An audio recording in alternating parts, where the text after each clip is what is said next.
Hello everyone, welcome to YourPedia. Today we are here at IIT Hyderabad covering the IInvenTiv second edition biggest R&D fair, and I got an opportunity to interact with one of the eminent professors, Azaz from IIT ISM Dhanbad.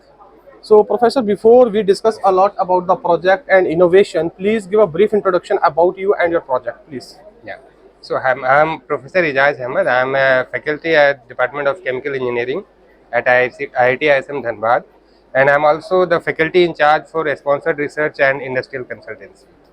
I work in the area of waste to wealth, but presently here I have presented this biocoal and biocoke as a replacement for coal. Now, you know that the CO2 capture and conversion is the focus of our Honorable Prime Minister. But what we are targeting is CO2 capture and conversion. We are not trying to find out the root cause for this problem. And root cause is the emission from the transportation. There we are going for EV and hydrogen. The other is electricity, where already our Prime Minister have mentioned that 5% biomass blending. Right. But the third important sector is steel. Right. And steel uses, millions of tons of coal every day. Right. And each ton of steel actually at present producing 2.4 ton of CO2 Right. for processing each ton of crude steel. Right. And if you see here our data, we have to go 2.1 ton of CO2 emission per ton of steel by 2030, and global target is 1.5. To achieve this, replacing coal is only option. But you cannot replace coal. People have tried with natural gas, biodiesel, ethanol. The problem is with our instrument, 100-year-old, they are designed for coal. So you need something which is not coal but act like coal. And that's why we propose this biocoal and biocoke. Advantage here is I am born and brought up in Delhi. Okay. You know the stubble burning every year, you see the situation. We can take that residue, so we'll solve one problem of stubble burning, the solid waste, and we'll convert it to biocoal. And this biocoal, just to be precise, it can reduce minimum 18% to maximum 40% CO2 emission in the steel industry by creating a closed carbon cycle, because this is biorenewable carbon. So this is one thing. At the institute level, we have 17 departments. Right. And several sponsored centers. Right. And we are soon in next 2 years we are going to celebrate our 100 years. We will have our sanitary celebration. Right. We started as the Indian School of Mines Right. way back in 1925, and since then we have traveled a lot.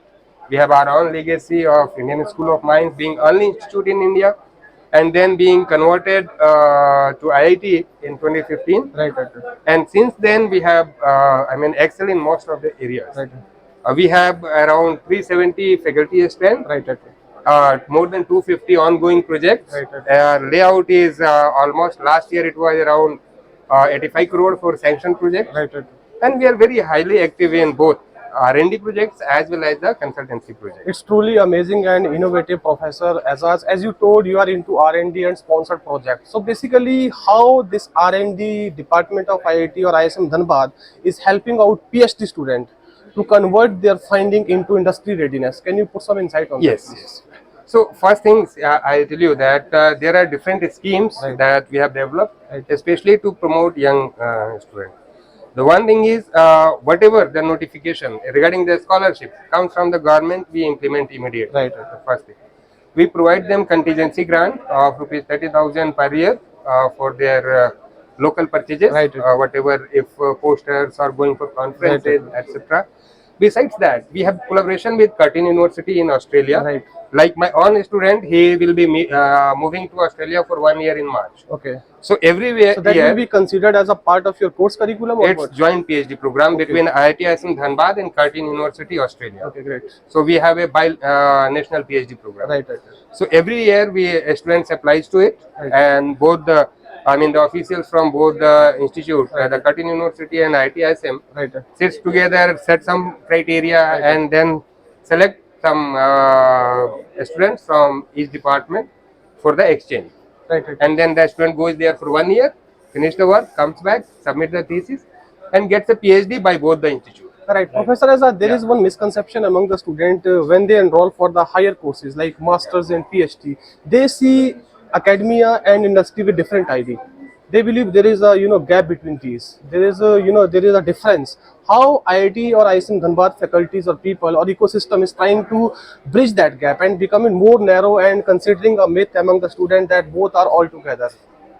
Yeah, see, this is very important. Right. And now, if you look at why this happens, so you have to look the fraternity from which these students ask the question. Right. They ask questions from their friends, Right. who are mostly, I mean, all of they are at the same stage, Right. same time of employment or the mental state. Right. So the misconception goes because of that. Right. So what we do as a part of our regular practice, we go to different NITs and the other institute to give some lectures about what we offer, what are the advantages of pursuing higher ed, Right. and how it makes your life easier, Right. how it makes you a more confident person. Right. If you see in India, after the working after graduation is very common. While abroad, I myself was a binational PhD. I was in Germany for 1.5 years. Okay. The culture there is, the more you are lean towards higher ed, the more respect you will earn in the society. Right. Somehow, this is not true in our society, Right. but now we are trying to change it, and people are also realizing. For example, initially when the IT grades were going for the coaching industry or something, getting very high package, Right. then they realized they have to work 18 hours or at least 12 hours a day. Right.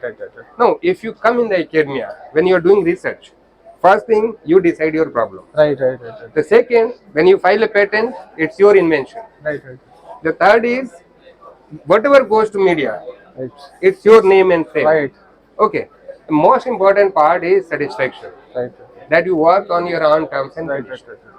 While if you just go, I mean, it is important that everyone cannot go for higher ed, but higher education also needs some people who can train the undergrads, True. right?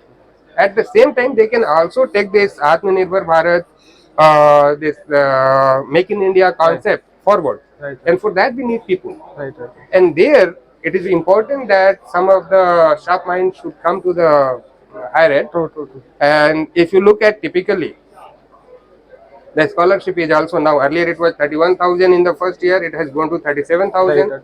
From second year onwards, it is 45,000 per month for PhD. Right. So that's very amazing. True. Now you can also pursue PhD right after the BTech. Right. You don't have to go for master's. So Right. that's another opportunity Right. that you can go for. Right. And every institute, like we provide with the CUR team, Right. and then we have sandwich program. Right. We also offer a student money for 6 months internship, PhD student Right. to some international institute. We provide them money for conferences. Right. I mean, there are a lot. If you look at our brochure, True. we have a lot of facilities. Right. We are also taking institute postdoc as well. Right. Those who have completed PhD from other institute, they can apply as a postdoctoral fellow to our institute, and they can always come and join us. True.